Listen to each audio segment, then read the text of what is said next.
Hello, my name is Sean Killen, and I am the Vice President of Latin America for Geotab. And I am delighted to be a part of the keynote discussion that will focus on where telematics is going in Latin America. Nothing would have made me happier than to do this presentation live.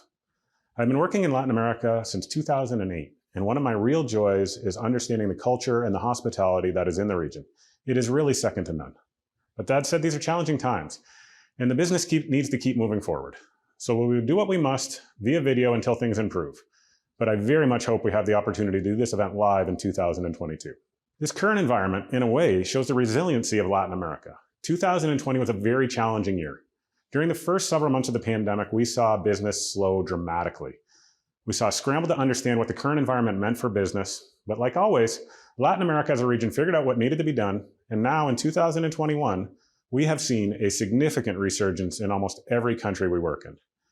If this is the new reality of Latin American business, we are managing it well as a community. So with that, I will jump right into the discussion on what I am seeing next in Latin American fleet telematics. For most of this discussion, I will be focusing on the enterprise business space and what the trends we are seeing in the largest fleets. It is a very exciting time for the fleet business in Latin America. Telematics adoption has really hit its stride over the last 3 to 4 years. The enterprise fleet market has always been caught between two opposing views. One, the cost of full telematics is too expensive and basic GPS tracking is an acceptable alternative. But then there's two, and if full telematics is properly implemented, we can deliver an ROI that far exceeds the baseline monthly costs. I think the latter now is winning over the majority of the larger fleets. Many have had full telematics solutions implemented for several years now. We are seeing even businesses with incredibly tight margins look at the cost of telematics and realize that the operational savings really outweigh the costs.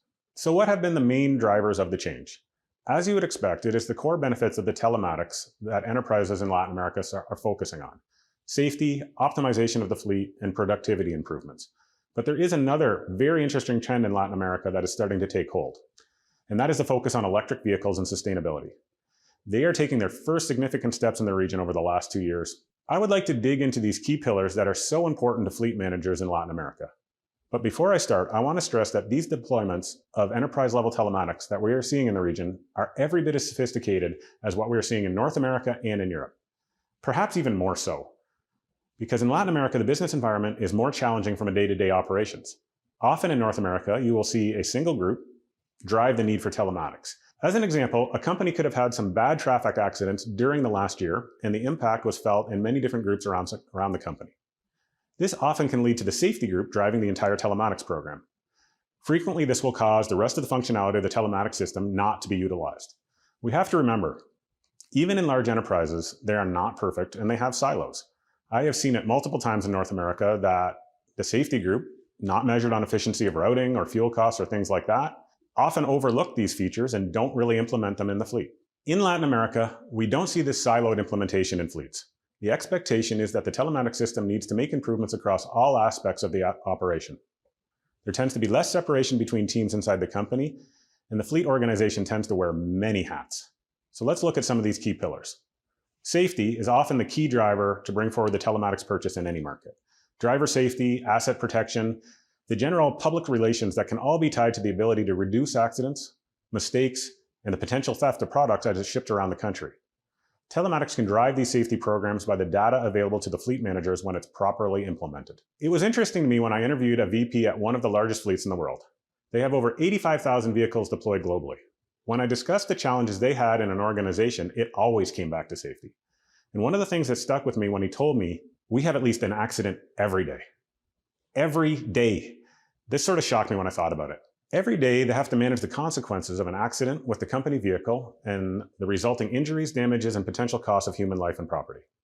Needless to say, safety really is critical to keep top of mind. Any reduction to these metrics and improvement in driver behavior was incredibly important to this fleet manager. It literally saved lives and millions of dollars with every percentage point they could drive it down. They accomplished this by using tools in the telematics system like rules engines, in-cab voice coaching, cameras, and data-based policies to eliminate the most dangerous behaviors. One thing I think is key to touch on quickly is the addition to the camera in the telematics ecosystem. There are a lot of cameras out there now. Some are really good, some are lower cost, but can still serve a purpose. What I have seen is the camera is a very good tool, but like anything else, without a real safety program built around it and integration into the rest of the overall telematics solution, it does not change the game on its own. It is not a magic bullet that solves every problem, but rather, the camera is a very useful tool that, when integrated properly, adds real value. The bottom line on safety is that it is a core benefit to implementing telematics. These programs will save people's lives, reduce costs to the company, and improve the working conditions for everyone involved. These benefits alone, I believe, justify the cost of telematics for an enterprise. As I mentioned before, while safety is really important, Latin America tends to ask more of their solutions. Let's face it, our margins are tighter than anywhere else in the world. Latin American business has to run as efficiently as it can. Lost opportunities for cost savings are not acceptable. To capture this, the next step beyond safety really is fleet optimization. I have worked with consumer packaged goods companies quite a bit. They are the amazing companies out there that bring us our food, our drinks, and provide us the day-to-day essential items that we all use. Many of these products have been in business a long time, and human consumption is not increasing at double-digit growth rates in these products.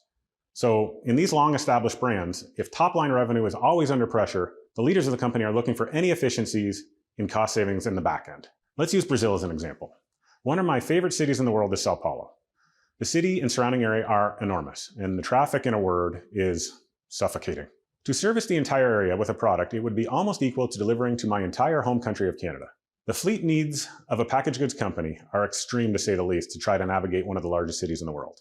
When I think of this example, I think that most major Latin American cities are just smaller versions of Sao Paulo, and all of them have very similar problems to one degree or another. I think of fuel costs, proper vehicle selection, idling during deliveries, predictive maintenance on vehicles.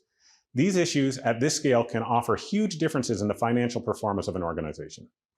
Speaking to some of the fleet managers in these companies is really interesting. I asked them the worst thing that can happen in the course of their regular business day besides an accident. The general answer is vehicle failure. Consider thousands of trucks fully loaded with product, deliveries planned, schedules to complete, and some of them get out there on the road and the vehicle just stops working for one reason or another. The impact is like a chain reaction in the organization. The product could spoil on the vehicle. Customers don't get their orders. Customer gets frustrated and buys a competitive brand. It is pure disruption. And also remember, the vehicle still has to be retrieved and, if possible, repaired on site, and all this while navigating the traffic in a major Latin American city. Vehicle failures are a pure nightmare to fleet efficiency. This concern on vehicle failure is one of the key things the right telematics system can help address, and is one of the main purchase drivers in the industry over the last 5 years. Because you have to remember, helping reduce vehicle failure is not something a GPS cell phone app can do. It requires real engineering on the automotive side. But the value to be able to help a fleet manager understand that a vehicle could break down or the battery is going to die is just incredibly important to these complex supply chains. So what I've just covered represents what we have seen in the last 5 years in Latin American fleets and how it's evolved. But this is really about what's next. Where is the industry going? Okay, you're a fleet manager. You got the fleet behaving much better by implementing a safety program. Accidents are down, incidents are down, management is happy. On top of that, you've been able to reduce some of the major operational hurdles in the fleet. Breakdowns are reduced, fuel costs are down, operations have improved. The fleet is saving the company a lot of money now. Again, management is happy. Are we done? Of course not. To operate in Latin America, you have to be incredibly efficient. The margins are razor thin. There will always be asked for more improvements. So what else can we drive forward with? Mainly, what we are seeing in the most advanced Latin American fleets are productivity improvements.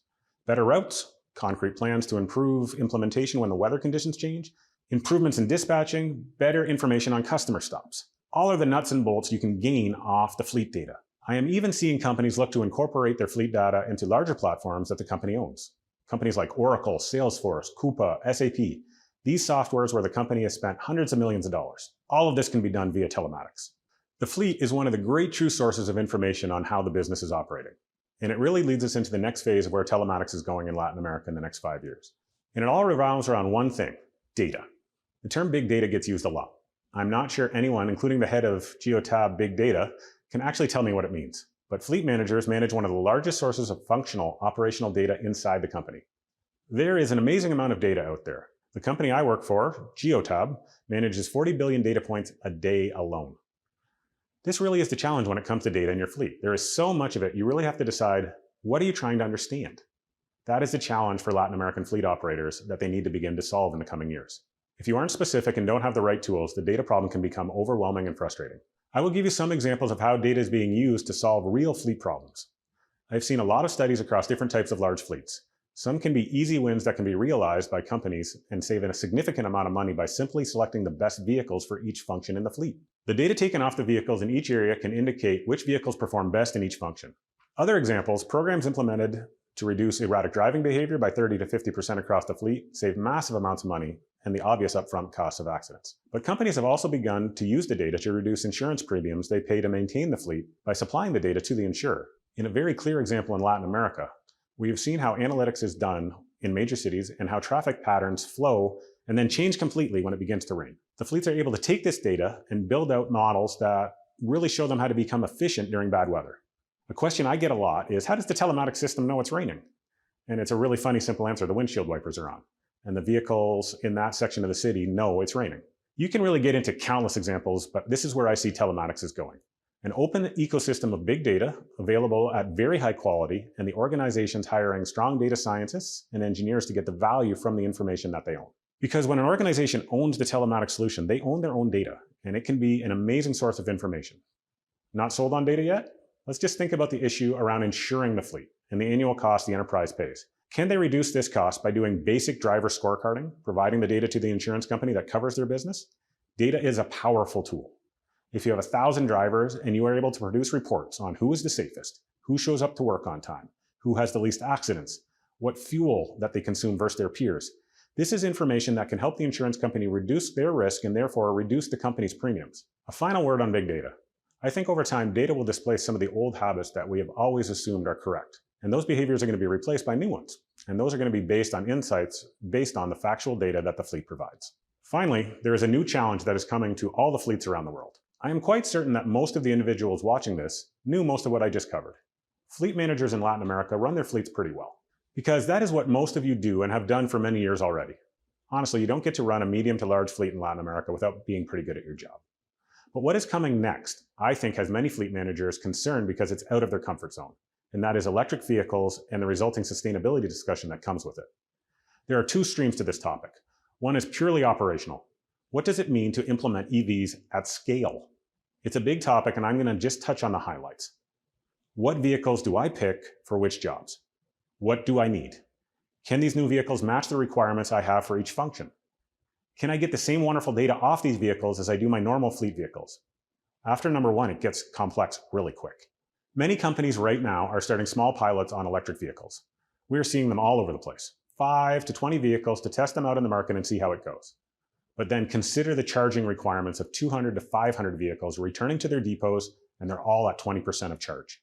You can't fuel these up like a normal combustion engine in 3 to 5 minutes.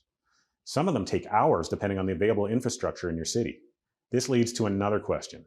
Can my local power grid even manage this sort of demand? Do I need to engage the local utility companies and government? Do I need to build out my own infrastructure? Do we need to hire electrical engineers even just to figure all this out? And the entire idea evolves. The discussion then leaves the operational side and moves entirely to a different portion of the organization that is driving the sustainability goals of the company. You can get into really complex issues like CO2 emissions, reduction, what can be claimed against reduction targets, meeting government requirements for emission reduction. The list gets pretty long pretty quick. But the main point I see is the fleet can be a positive tool for the chief sustainability officer if they employ one. Don't worry, I'm going to stop there on electric vehicles, but I did want to give a taste of the next chapter and the level of expertise that is going to be required to manage this next phase in the fleet management world. Let me wrap this up by saying the enterprise fleets I see are some of the best run fleets in the world. Plain and simple, the market and the business environment just demand it. Telematics can be a tool to help fleets continue to perform at a world-class level in their day-to-day operations, and in the future, as new technologies continue to grow in adoption. Today and in the last several years, I see safety and optimization of the fleets are providing the real value across the region. What's next will be the data and what it can produce to enhance the fleet. Longer term, the next frontier is clearly electric vehicles and the sustainability benefits they can drive. It might take a while to get there and get it all sorted out, but there's no mistaking that it is coming to Latin America and the rest of the world. With the right partnerships, EV is something fleet managers can embrace as a way to improve the fleets and how they operate in Latin America, and hopefully improve the planet as well. Thank you for taking the time to watch this keynote, and it was a pleasure to get this time with you. Enjoy the rest of the show.